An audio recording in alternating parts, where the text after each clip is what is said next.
What is going on YouTube? Welcome back to a brand new no money spent guide video. Today's video we're going to show you guys a couple new tricks that you guys could do if you guys really want to get yourself a really good team. And the first thing I'm going to recommend you guys is head over your solo battles and knock out all of them so you guys can get yourself to level 11 for 90 competitive points so you get yourself the weekly wildcard fantasy pack. And you're probably saying, why do I want that? As you guys will be looking on the screen, if you complete this weekly wildcard, I don't know if it's a glitched or it's fucked up or something, but you can get yourself a 97 overall card for pretty much free. You won't be able to sell it, but he's going to be stuck on your team for very good value. Really good card. I highly recommend you guys go pick it up over in the store. All you have to do is get to level 90 competitive points. Should not be that hard. You get 2 sets, so you get you 20, a couple challenges, pretty easy.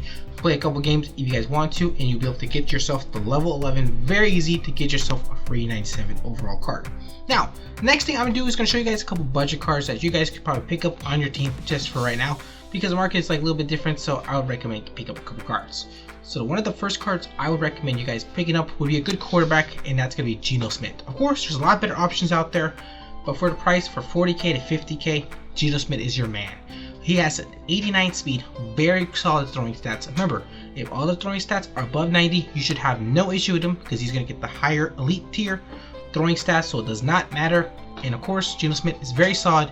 He does also get the ability set feet to lead, which is one of the best passing abilities in the game for durability points, so it's a very good price. And for 40k, 50k, you cannot go nothing wrong with him.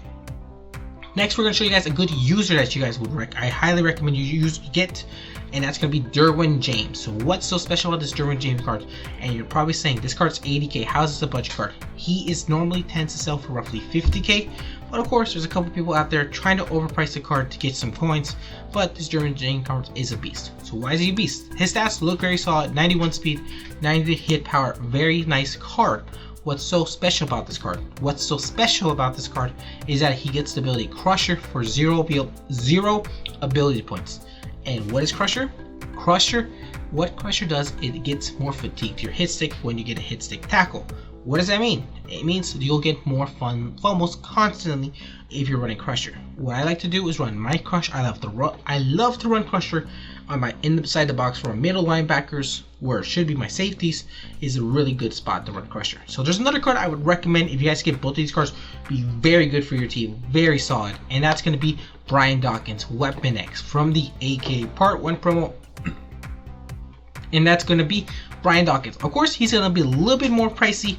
Of course, Dawkins is going for a little bit over 100k. Of course, since he's a higher overall, he's going to go for a lot more points. And what is so special about Dawkins is the same thing. He gets Crusher for 1 ability point, so you guys get some very good middle linebackers that can get a lot of fumbles to help you win games tremendously. Because if you guys can get turnovers, you will be able to win games. Looking at his stats, he has a good solid 92 speed with 94 hit power. The zone man, everything else does not matter too much since you're going to be using this dude inside the box, so you should have no problems with him. He's 6 foot, very solid stats. I use this card for a very long time. It was probably one of my favorite safeties to use in the game for a good time. And he's going for roughly 100k, so it's not that bad of a price to run him. So 2 Crushers are very good. Next card I'm going to show you guys is a really good tight end. That was what this card dropped. Was the most annoyingest card to play against, and still to this day he is really annoying. And what is that? It's gonna be Kyle Pitts. So there's nothing too special about this dude. It's just that his height and his speed combined with his good medium route running over 90 is what makes this card shine the most. Of course, ability wise, he does not get anything special such as any crazy abilities, but what he does get is height.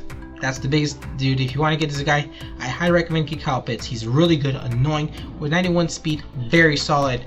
And if you do pick him up on your team, then I highly recommend you guys pick up a couple other things, and that it would be put it on your ability, short and elite. Of course, it should be in tier 2 slot for Kyle Pitts, and it should cost you about 2 ability points, but short and elite is one of the best route running abilities in the game, and I highly recommend if you're going to get Kyle Pitts to run short and elite. Actually, you should be running short and elite almost every position on your receivers, because it's one of the best abilities in the game. So I highly recommend running short and elite on your Kyle Pitts if you want to get a lot of separation against man coverage and everything else in general. But that's for you guys. Hope you guys did enjoy the video. Make sure to hit the like button, subscribe, and we'll be seeing you guys in the next video. Peace.